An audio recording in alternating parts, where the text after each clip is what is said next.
ages, especially the housing crisis on backyard units, Mm-hmm. granny units, in-law units, all these fancy names for it. Mm-hmm. And of course, you were featured in the article.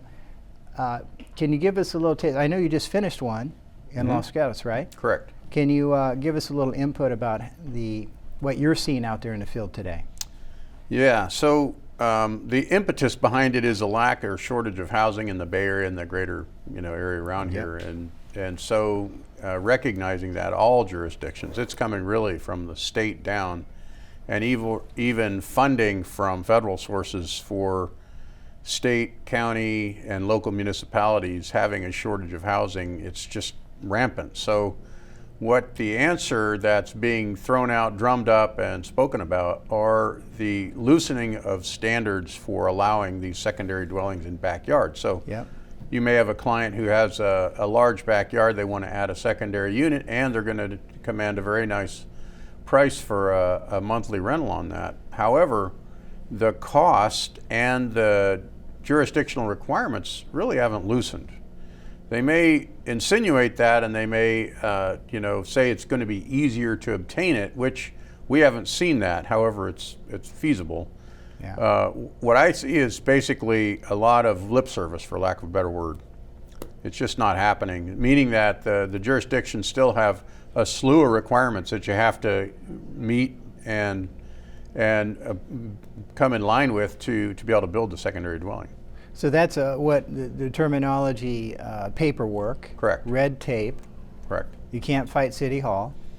You can. Now it's they're a helping losing us. battle. Yeah, yeah, okay. When we did the article, you mentioned you had with your firm, by the way, the name of your firm? MG Constructors and Engineers. Okay, now you had at that time, I think, 23 cities where you had permits. 24 now. 24 now. And Mm-hmm. you have a fellow that specializes in working with it, because as a realtor, Mm-hmm. and I was in the trades before, we always hear about what a hassle it is to go get a permit. And Right. homeowners don't like to do it, therefore they don't. Right. And Correct. so you have a fellow that specializes. And a gal now. Okay, you got, equal Added another opportunity one. employer to go down there Right. and get this done. Right. Yeah, it's a full-time job, honestly. And we have basically two people that do almost nothing but pursue, obtain, get permits, and then stand the inspections once the permits are obtained. At any one time, we'll have between 30 and 40 projects going on, so that's a lot of permits to be pulling. And here's another thing a lot of people don't know about, is that permits are required for darn near everything.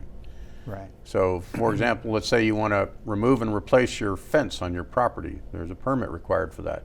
You want to go up above a normal 5-foot high fence. You have to get approval on that to do that, and you have to use a certain type of fencing. You want to do a kitchen remodel. We have this all the time. People say, well, I did a kitchen remodel, but I didn't get a permit because it's not required. That's not true. It's required, and there's a lot to that, actually. Sure. So what we basically do is everything we do, we have to follow the law, and we do a lot of permitting. At any one time, we've probably 15 to 20 building permits a month. Wow.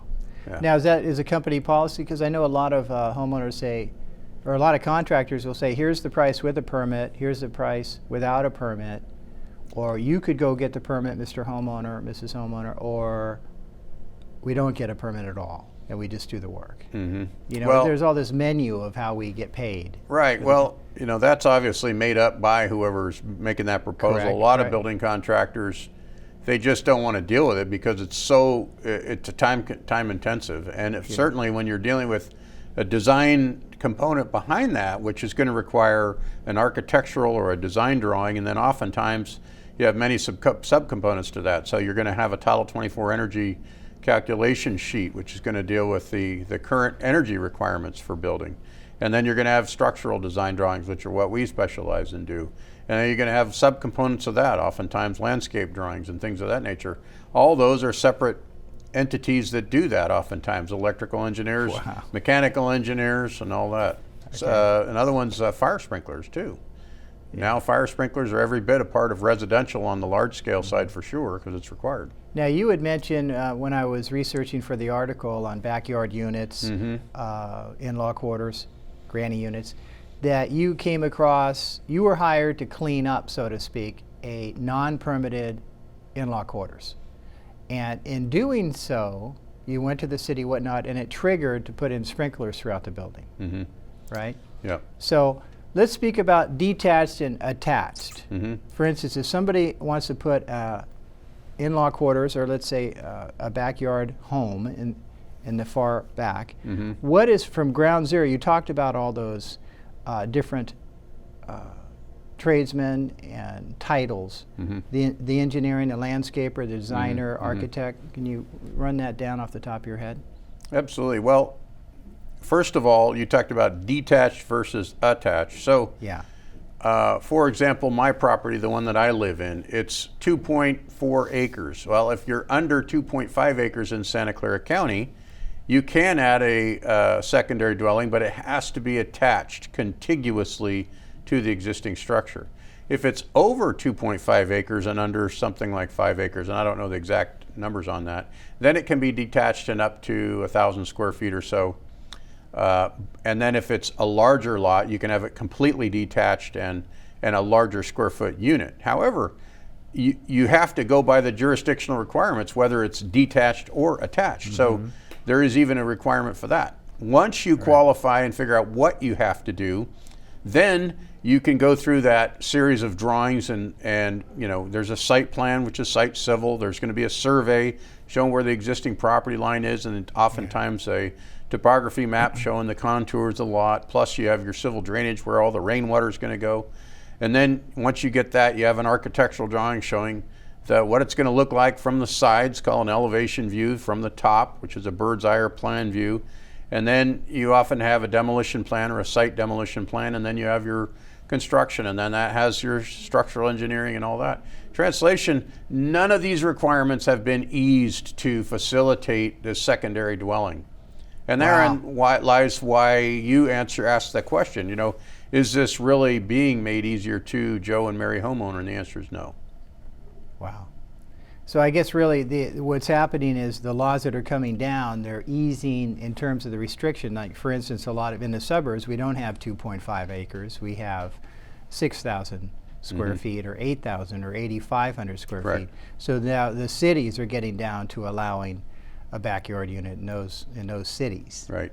But it still has all the other requirements to follow. Absolutely. And so, for example, if you want to put it on or close to the property line, say within 3 feet, oftentimes they'll allow you, the building and planning departments will allow you to do that. However, they want you to put stucco or a 2-hour rated, fire rated system on the exterior so that any exposure to flame doesn't allow that to catch fire quickly. That's called a fire rating. And so you can put it closer to the property line. However, it increases your cost because you're going to have to address fire rating. Wow. So oftentimes, you know, a person will want to put it in a certain location. They can, or maybe they won't be able to.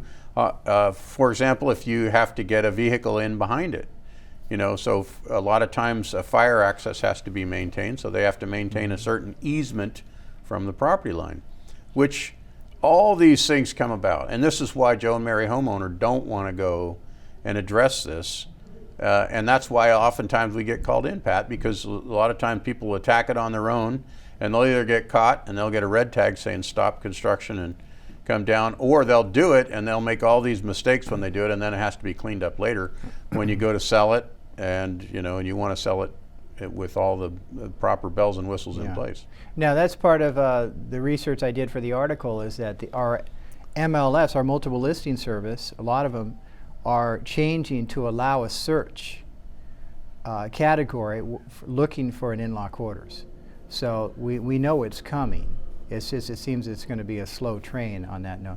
In fact, when I interviewed your brother for this, he was talking about the timeline. People often say, oh, it might be 6 months, but you're looking over a year from probably beginning to end, right? Oh yeah, easily. There again, that depends on the jurisdiction. Some jurisdictions you deal with are infinitely more welcoming, easy. I like to say they recognize where their taxpayer dollars come from. Yeah. Some of them are not. I wouldn't use the word hostile, but they certainly make you do every single line item that has to be done, and there's no forgiveness. A lot of times the jurisdictions that are more forgiving allow the homeowner to facilitate things by making things easier or helping them. and some jurisdictions just flat out don't. Wow. Okay, you made a great point, which I was thinking about is, even though you have these long, skinny lots, and it's perfect to put a backyard home there, Mm-hmm. you still have to bring fresh water to it, Mm-hmm. electricity to it. Oh yeah, I know where you're going waste now. lines Yeah. back, and then, well, wait a second, then we got to go past the regular house and then to the street. Let's talk about all that. Oh boy, you're tapping into a rich subject. Yeah. This is one that nobody's talking about, but this is the one, for example, we had to address when we did the one recently. The utilities coming in from the street, which are your city sewer. So you have a sewer connection to the street, you have your potable water connection. Oftentimes there's a third-party utility, PG&E or Palo Alto Gas and Electric, and they're going to be, bringing in their service from the street where the main trunk line is into each either residential or commercial unit. Well, oftentimes the existing utility coming to the main house in the front or structure in the front does not meet current building code, or it may just be old. Yeah. And almost every time you have to upgrade that service in addition to the service that you're going to put into the rear unit. And that oftentimes is extremely expensive. It's not uncommon for a secondary unit, by the time you're done correcting and upgrading the utilities coming onto the site and getting to the back, you spend over $100,000 in engineering, permits, fees, connection fees. So for example, most utility companies don't allow you or your contractor to do the work. They have their either crews or their own specialized contractors to do that work, and they don't allow it any other way. And oftentimes you have to fork out 12 to 25 grand just for them to do their connection work at the street, not including on your property and at your house. Wow. So I think what the term you used is that you're still below ground. Are you happy? There was a term you talked about where now you're above ground. So if you're at 75 to 100 grand, and of course if you're going to put it in your backyard, you're probably 80 feet from the sidewalk. Easily, yeah. So that's hence the could be $100,000 to bring all that. And of course, if you were going to do that, you'd probably want to redo the plumbing and utilities anyway. You probably wouldn't want to leave it unless it was fairly new. You don't have a choice almost always. Yeah, you don't have a choice anyway, right? It's going to be brought up to current building code as part of the work. And these are the costs that people aren't aware of on any project. It's not just here. It's just applicable everywhere. That when you do work, the area of work you're working in minimally has to be brought up to code. And if you're doing more aggregate or global work, like you're affecting an entire structure, then everything has to be brought up to code. That's just the way it is. That's a good point, because the layperson looks at, this would be a perfect spot to add a master suite. But then somebody like you is like X-ray vision, see throughout the building everything we have to upgrade, below ground everything we have to upgrade. So let's speak about that when you're adding, what we talked about in the article is adding an in-law quarters to the building. It's attached. So we have the detached home, an attached unit, and then could be a conversion inside the existing footprint. Mm-hmm. Okay? So let's just speak about adding, say, instead of the old days, add a master suite. But nowadays we would add an in-law quarters for mom and dad to come visit half the year. Sure. Now that will trigger the rest of the building to be brought up to speed. That is kind of like a per project, per city deal. And the reason I say that is because if you're within the footprint of the building and you're modifying it, oftentimes you do not have to do the entire structure. Now, let me throw some caveats in there. A lot of time people want to have a nice vaulted ceiling, or they want to step the floor down, or they want to modify the weight of the structure. When you do that, oftentimes that triggers an evaluation of the seismic safety of the building, what we call the lateral analysis, the gravity, the weight of it sitting on the foundation, and almost, not always, but a lot of times the existing structure doesn't come anywhere close to meeting current building code. Now, a lot of people will be startled with that and they say, well, is that a hazard for me? And the answer is almost always no. However, when you're looking at it from a strict building code compliance standpoint, almost all the buildings that we're in nowadays were built, say, 20, 30, 40, 50 years ago. They don't meet code. What that means is a pretty substantial cost to address either the element of that master bedroom suite which is that entire suite and the area around it, or if it's substantial enough, the whole structure. So, but it's basically each different building with each different application is going to have to be evaluated. Okay, now when I interviewed your brother Tim on the phone about this, he talked about, now if you have a detached, separate backyard home as opposed to attach it, once you attach it to a building, you need somebody with his specialties, because now you're attaching something to the building. Well, you're going to need that whether or not. Okay. Yeah, but what he's getting at is whenever you attach and add to an existing structure, now you're affecting that structure. If it's a detached dwelling and it's let's say it's 10, 20 feet away, it has virtually no impact from a structural perspective on that structure. The structural engineering. But once you attach it to it and you're putting weight to it and you're affecting that ability to resist an earthquake, for example. Exactly. Now all of a sudden, that's when all these things come into play. And that again is a basis by basis thing. Sometimes it's fairly minimal, and a lot of times when we build, we'll build straight up against but not onto an existing structure. Oh, I see. So that you have reason? a marriage line more or less, and from that marriage line out where you put the new in, it's all new. From where it marries up to, and that we can stay old. Okay. So in terms of these in-law quarters, auxiliary units, we can have it, they change the master suite, let's say, into a in-law quarters. And there's all sorts of rules about that they don't have to have a kitchenette, and they could share, or they could need a kitchenette, but they could share the whole bath and have a double locking door and all this. Then we have where they add a structure to the building. They attach it. That's the in-law quarters. Then we have the detached. One thing I didn't get into is oftentimes you see people build one above the garage, a detached garage.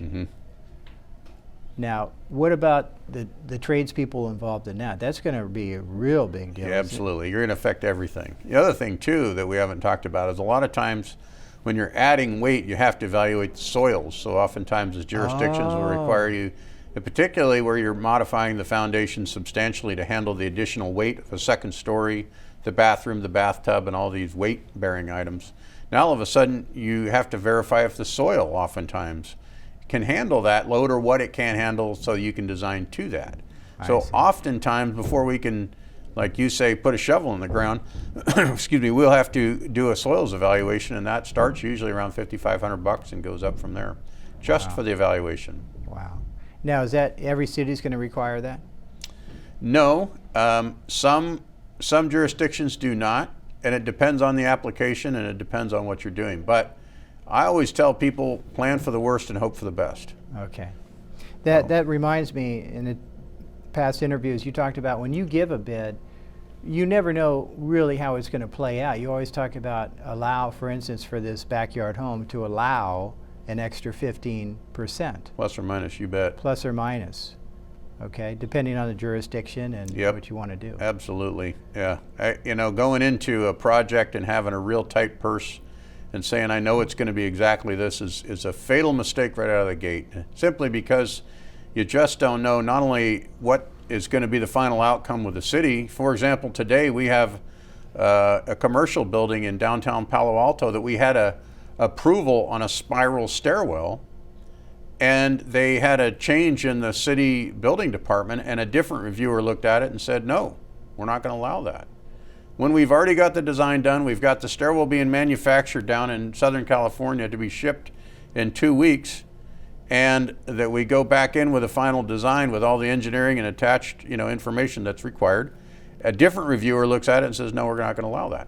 Well, that definitely affects your outcome of your price, and that happens fairly frequently.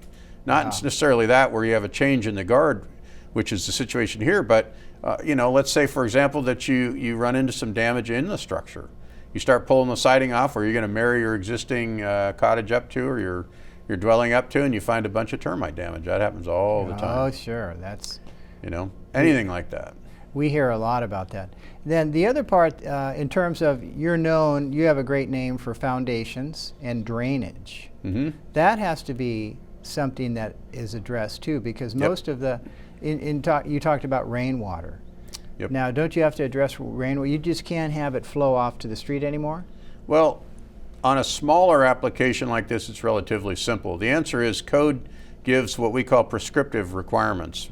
And prescriptive requirements on drainage, for example, is that you have to slope the soils away from the secondary structure at 5%.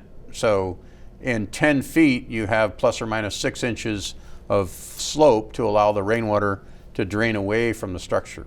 And the point there is you don't want any water to be saturated standing against the foundation going Sure. under it or in your crawl space.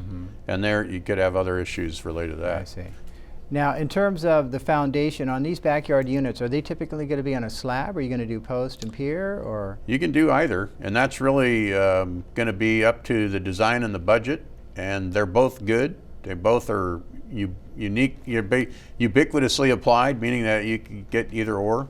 A lot of times if you have, I would say probably 75–80% of existing structures have a perimeter foundation with a wood frame floor. Oh. So if you match that, which a lot of people say, well, we're just going to match the existing. The other thing is they're typically higher. Yes, they are. Slab on grade usually is somewhere between 8 and 12 inches above existing grade, and then you have your slope. And typically those footings or those foundations are 2 feet plus or minus above ground. So it's easier just to match that. However, the answer is you can do either or. Okay. For instance, if you know your parents are going to be living there, there's no reason to add 3 stairs. If it's on a slab, you could probably have Correct. 1 step, right? Right, yeah. Okay. Now, in terms of the electrical going out to these units, do you bring a 100 amp? How much electrical do you need? I assume they have a 220. Are they going to have, for instance, a washer, dryer, stove? You're going to bring 220 out there? Yeah, actually, you're gonna have the same that you're gonna have most of the time on the On front a house. unit. Okay.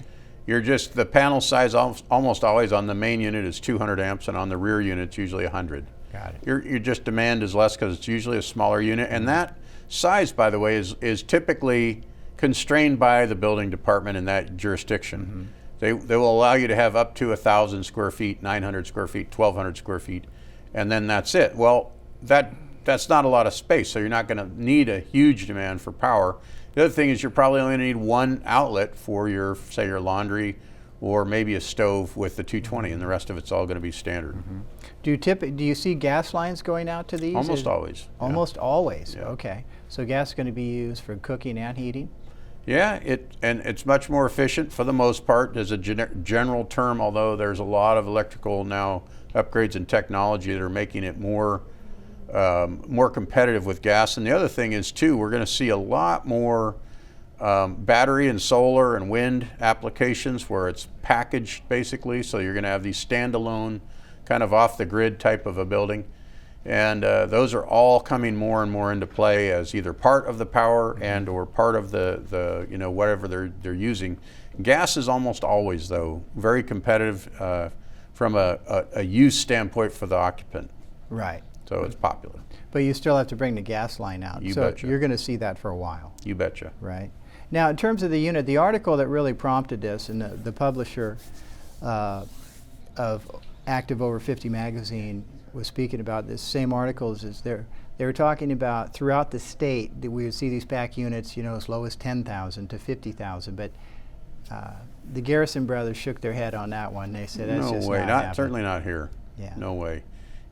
And much farther away from the Bay Area. I would say those kind of numbers are doable maybe in inland, Stockton, those areas. And not that's here. perhaps people that are in the trades and doing all the work themselves. Now, that's a whole different animal, yeah. Right. So let's say, for example, Joe and Mary homeowner want to do the work themselves. Those numbers are doable. By far the largest cost in all construction projects is labor. I would say 50 to 60%. Got it. Mark, I want to thank you for coming out again. Next time we're going to have you for foundation Sure. and drainage. You betcha. And the name of All your over. firm? MG Constructors and Engineers. Thanks again. Thank you for watching Kapowich on Real Estate. This is a program dedicated to consumer protection within the residential real estate arena. We will see you next time. Thanks for watching.